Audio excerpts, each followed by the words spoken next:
What does President Obama have against the creation of 20,000 American jobs? You know, and the president loves to give all these speeches talking about the middle class.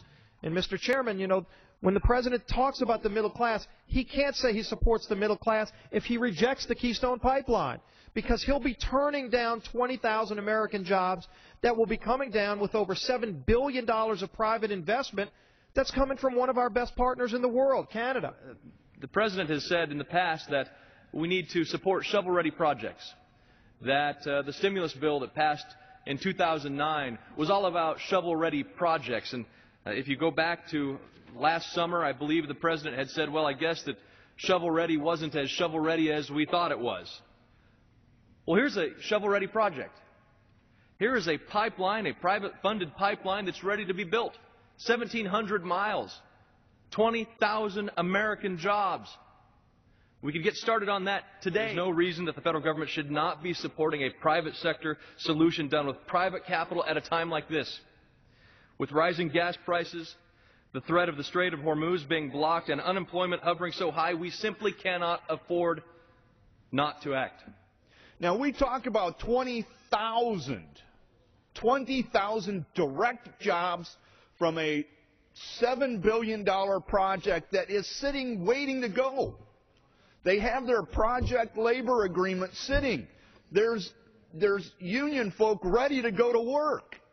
All it has to do is be approved, the permit for this, approved by the president.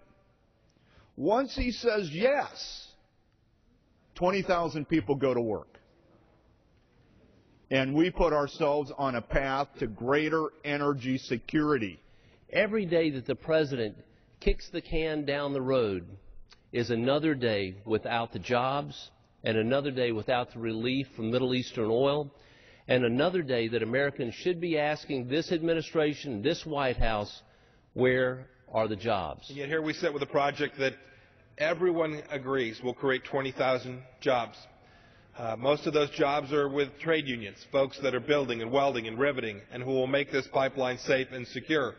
And yet we've got a president who continues to reject this as an option. The president says he believes in the free flow of oil when he's trying to address Ahmadinejad in Iran and the Strait of Hormuz. There's no better free flow of oil than permitting the Keystone XL pipeline. We need to have the president act immediately and favorably on this to get America moving on jobs, but also at the same time to make sure that we have a stable and secure source of energy in this country. This is not an issue of taking more time or additional time.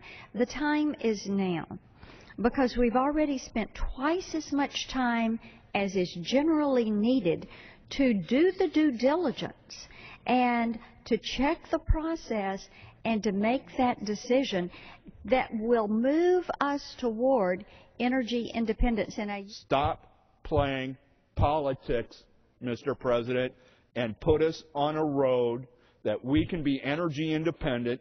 And at a time of high unemployment where these tradespeople are standing around waiting for work, put them back to work now, Mr. President.